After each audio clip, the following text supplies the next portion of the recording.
Hey everyone, this is Stephanie O'Brien, founder of Coach Client Connection. Today I'm with Aileen Boyle, and she's going to talk about how we can flip the script on selling so that you don't, get ghosted or get a lot of people saying, "Let me think about it," or panic when they ask about your fees. So thank you very much for joining me, Aileen. No problem at all. How are you? How was the break for you? Doing wonderful. It was really nice to be able to take some time off. Go straight to relaxing after my morning Yeah. routine instead of working. But good. Now we're back to work, back to trying to transform lives, trying to help more people to connect with the clients who need them. So yeah, thank you very much for being here to help me do that. What about you? How was your break? Yeah, so I've got two teenagers.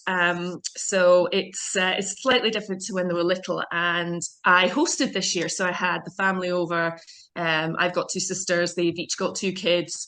And my sister brought her two dogs, so we had three dogs in the house. And I'm lucky enough that my parents are still alive. So it was kind of busy, but I kind of like that. Yeah, I don't think we could have two dogs in the house. Our kitties would not stand for it. Oh, cute. Oh yeah, I've she got is my dog precious. lying here. He's keeping me warm. Oh yeah. As you see, I've got my jumper back on because it's freezy, freezy where I am just now.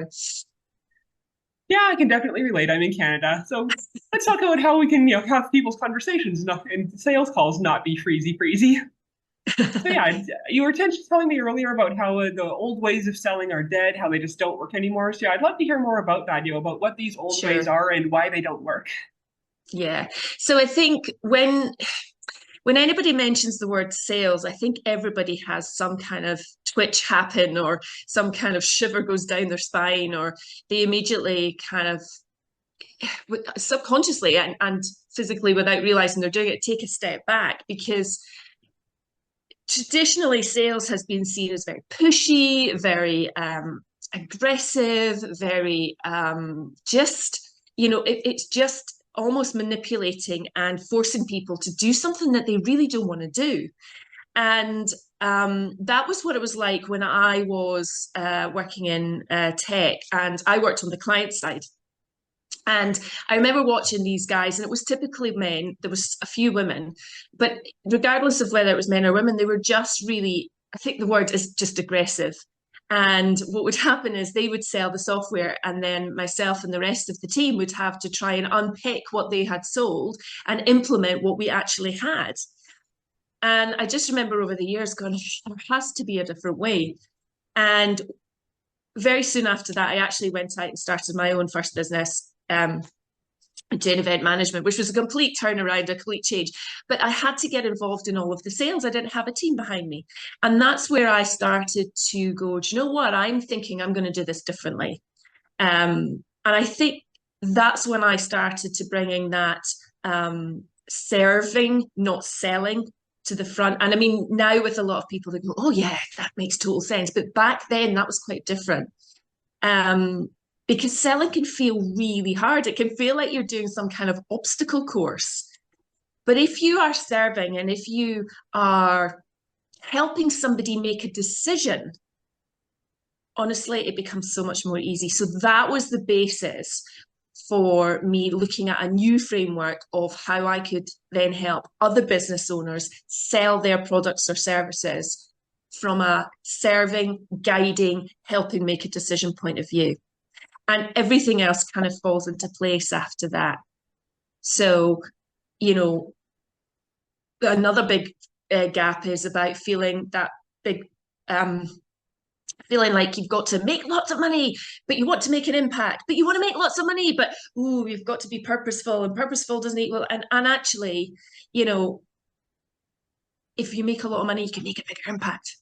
It's things like that that come out. Sorry, I'm blathering on. I'll let you talk. Yeah, people, let's face it, people are more likely to actually implement things and use them if they've paid for them. But still, I hate that, run to the back of the room and buy my stuff or else you're going to fail in your business stuff. Or the people who start trying to sell me something, even if it's just inviting me to their Facebook group. I don't like it when people try to sell me something without finding out if I need it first. So, hey, join my Facebook group for moms. I'm Yeah. single and childless. Why are you inviting me to this? Like, the moment Well, somebody gives me a pitch or invites me to something without finding out if I need it, that tells me I'm just a number to them. I'm a piece on their agenda. They don't care about me. Absolutely. And the number of, cold LinkedIn messages that I get, I mean, it just does my head in because they've clearly not taken the time. One of the favorite ones is actually, can we write your software for you? We can do this, that. And I'm like, I don't actually write software. So, first of all, I have no need for that. And secondly, I'm a digital first company anyway. So, and I'm a service provider. So, I don't actually make anything. I don't need anybody to write the web development for my clients. Um, on the other hand, maybe I'm doing a really great job of my profile looking like I'm an international globetrotter. I don't know, but just it is that lack of not paying attention and feeling like, as you say, a number, and you're just, who can we just email? Who can we just send stuff to? Yeah, just yesterday I got a person in my inbox. Hey, what do you do? Are you still in corporate? I'm looking at my profile, like owner and founder of Coach Client Connection. I help coaches to turn their expertise into a lucrative life-changing program. Why are you asking me these questions? Is my profile that unclear, or are you just 100% not paying attention? Exactly, exactly. I think there's that pushy, there's that aggressive, there's the pricing thing. People don't like to talk about money. There's the not even doing their homework properly to see who they're talking to. There's that making people feel like they're being sold to without to take any time whatsoever. I actually had, and I saw this. I was at a networking event, and there was two people talking, and one person said, oh yes, I'm just about to look at my CRM system. I want to make sure it's still fit for purpose. And this other person immediately jumped in and went, oh well, that's what we do, and we can have this up and running for you within 4 weeks. And it's only, and this other person, you could see them physically doing this. And what they were saying was that they were at the let's see what I need stage. And an appropriate response from this other person would have been, oh, what have you got? What system do you use? Oh, I know that system. Yeah, I think it's really good. What's not working for you? And try, even with no intention of selling, but just, and then people feel heard. They feel understood. They feel like nobody's selling to them. Yeah, I remember I heard about a study. I don't, at this point, I've had such a hard time finding it. I'm not sure it's an actual study, but I definitely believe the results are plausible. Basically saying that the people would weigh the same type of advice. You could give the exact same advice, but people weighed it differently and responded to it differently, depending on whether you gave it right away or had a conversation first. And Yeah, that to me just makes total sense. yeah, I yeah, like one saying I heard, selling shouldn't be like about selling, it should be about helping people buy, about helping them figure out what they yeah, want and what's a fit for what they want. yeah. I had another client, and she had had a session with me, and where the problem was that she couldn't quite get people over the line. And it was that thing, it was that actually she realized that she was selling too much and not helping them make a decision. And when she went back to call the people after she'd spoken to me, out of the four people that she called, she actually got two people over the line. And these were really tricky Nice. characters. And I just thought, how fantastic is it to show that when you take that step back and you start to just say, well, this will help you here, or you can then achieve this. And also being prepared to walk away from it, I think, is really powerful. One of the best things you can say is, and I had another client who did this, they learned how to say, and I know it sounds weird to say they learned how to say, they found the confidence to say, do you know what? I'm not the right person for you. I think I'm going to put you in touch with Stephanie because she actually does more of what you're looking for. And I think that's another thing that the old style selling, they would never have walked away. It would have been, die on a hill to get this client. Um, so it's good that people are starting to see that shift and starting to make the shift. Yeah, I make a point of having a good, solid network of people whose services complement mine. So if I meet somebody who Yeah. needs a service other than mine, instead of saying, I'll try and do that even though I don't know how, or I can't help you, I can say, I know who specializes in that. Yeah, yeah, for sure. And actually, having somebody that maybe even does the same as you, but differently. Because you know what it's like. If you don't gel with that person, but you know you need help with your sales or your operations, actually having somebody else, again, having that confidence to say, do you know what? I don't think I'm the right fit for you. But actually, my friend Alice does what I do at a different level. And I think she's more suited to your business. And I think you two would get on really well. It's always having it's the person doing the selling that has the exits for the person they're talking to, not the person they're talking to trying to find the exits to, Mm. right, okay, well, I'll just need to think about it. The dreaded, I need to think about it. Or even worse, oh, I need to speak to my other half about this. You just know when that's coming out. 9 times out of 10, they're not going to be signing up with you. So when it comes to that, can I think about Mm. it? Are there any other strategies that you have for preventing them from saying that in the first place, and B, if they do say that, for kind of turning that conversation around? Sure, I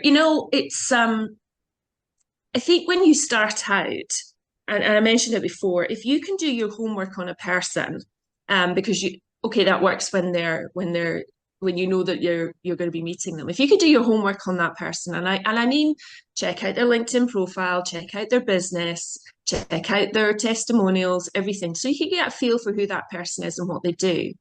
It means that you're going in with a little bit of knowledge about them, and that goes an awful long way because people know when you've taken the time to find out about them.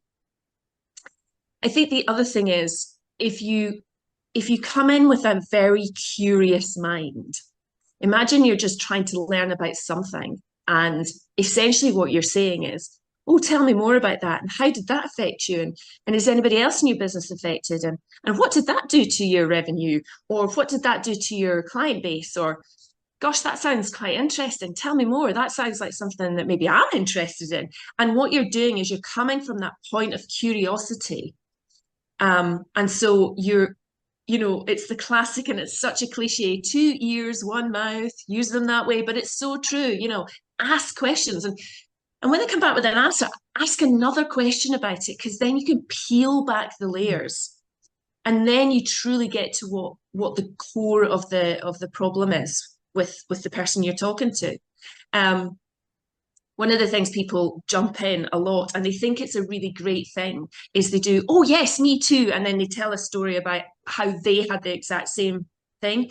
And it's a great way of saying what they're trying to say is, I get you because I've been there too. But actually, what the person on the other side, they're not really interested. It sounds really weird. They're not interested about you. So keeping the conversation about you to a minimum is always good. And I think if you start from that place, so that's interest and homework and questioning and listening and responding to the answers, I think what happens is you naturally have a conversation that leads to, well, here's how I think I can help you. Would you mind if I shared my ideas? Yeah, it's a much less Then, threatening way to do it. isn't it? Yeah. And they're not likely to say no, because what you've said is, here's how I think I can help you. Can I share it with you? And if they say, do you know what? I don't think I need this because the conversation's gone, I can do this yourself. Being able to say was great. So how will you approach it? And you can go down that road, making sure. I said, well, before you go, I just want to make sure that you've got all the pieces that you need. So why don't you use me as a soundboard for 5 minutes? You can give that extra value. You're not coaching and you're not giving anything away, but what you are doing is you're just saying, right, if this isn't what you want, then let's just make sure that you have everything you need. So there's lots of ways to come at this. And you're right, it's less threatening. I mean, there's nobody likes to feel pushed into a corner, or like they've got to just click that. If you're online, just click the leave button. Bye. Yeah, and speaking of threatening, one thing I found some people do, they try and go into the questions too fast, like total stranger going, hey, what are your biggest struggles with this? Or how much revenue are you making? Okay, Yeah. your profile says you're in sales. Your questions say you are trying to sell to me. You don't have the relationship with me to be asking these questions. And I'm just like, I feel like I'm standing in a camp trying to fend off circling tigers. Yeah, So, yeah. do you have any And guidelines people can use to find that mm, line between what questions to ask and when? Because I know some people don't really yeah, have an instinct for that. So, if you have any guidelines people can use to know when to yeah. ask such questions? So it's something that can be learned. I mean, you're saying some people don't have the instinct, but it is about learning how to read people, read the body language, and it's more difficult online. You've got to pay attention more. I will say that. However, it Or can in be done, and I DMs, think that's sorry, or in DMs, especially or in the body DMs. Yeah, language yeah, there. yeah. If it's in DMs, then it's really difficult because the written word can be so misunderstood. And what I will say, a top tip is as soon as somebody connects to me on LinkedIn, I actually offer to jump on a 20-minute call just to say hi and learn more about them. And it's a really good indicator of whether or not they're trying to sell you something or whether they actually want to connect and learn more about what you do. And I just actually had this. I know this is me now talking about myself, and I said, "Don't talk about yourself." But this happened to me just this morning. Somebody connected, and I said, "Oh, I'd love to just. Do you want to jump on a 20-minute call, and I can learn more about you, the person, just to make proper intros?"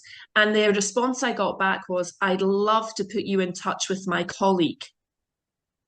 This is what we do. This is how we help. And he would love to talk to you about how we can possibly help you." Now, that's not what I meant. So you've got to make sure you read the cues. And sometimes it's there and sometimes it's not. So if you're talking in person, look at the body language. Are they looking at you? Do they seem interested? Are they smiling? Are you reflecting their body language? If they're smiling, are you smiling at them as well? If they're using a quiet tone, are you using a quiet voice? If they're really energetic, are you matching the energy? Things like that can help make the other person feel comfortable. Um, and then that way, the questioning sometimes becomes quite normal and casual. And then you can start to go, "I'd really love to know what you're doing about your business." And there's other ways to ask. One of the questions that I ask is, what does a new client represent to you in terms of revenue? And is that a one-off or is that the lifetime of working with them? And how many clients do you typically work with? And then you in your head can go, so if they said to me, "So I typically work with a client for an initial 3 months. It's usually about 5K initially. Sometimes it goes on to 6 months. Sometimes it goes on to 12 months." I know that that client is worth anything from between 5 to 20K. And then if I say, "And typically, how many clients do you work with in a year?" And if they say, "Oh, we work with, 400, then I know that that's anything up to, 400 times up to 20K. It's a different way of asking. Or you can just be blunt and say, "Would you mind asking what sort of revenue level you're at? I imagine Between you got to what and develop what?" a relationship before asking that, since that question Absolutely. screams about selling. Yeah, yeah, that's it. But by the time you get there, you've developed that because you've listened and you've asked lovely questions and you've mirrored their language and you've mirrored their body and you've taken the time to see the person in front of you. Yeah, it's one of my mentors, Kim Kasparian, actually talks about the form method. Hopefully, I can remember it off the top of my head. You have family, occupation, relationships. Crap, I just lost what the M was supposed to be. Yeah, I'll have to try and think of it later. But yeah, it's talking Yeah, about yeah, yeah. and asking them about parts of their life other than just the thing related to what you're trying to sell to them. Because yeah, it helps you to get to know them as a person, and it Yeah. also helps you to know what their priorities are. Maybe if they are Mhm. trying to sell them something in terms of finances, how does that Yeah. affect their kids? Are their kids a major priority? How is this going to affect the kids' Yeah. future?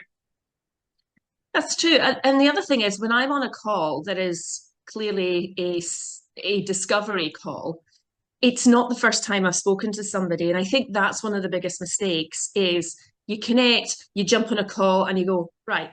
Um, it would be like you coming to me going, "Hi, we've connected on LinkedIn. So I have this life-changing coaching program. Can I just ask you some questions about it?" And I'll be like, no. It's gotten to the point I don't Because even accept friend requests from people who are obviously selling something I don't want because like I already know how exactly. this conversation is going to go. Like I've seen this movie, I know how it ends. Yeah. I already know. Like I've already had this whole conversation in my head. Let's just skip it.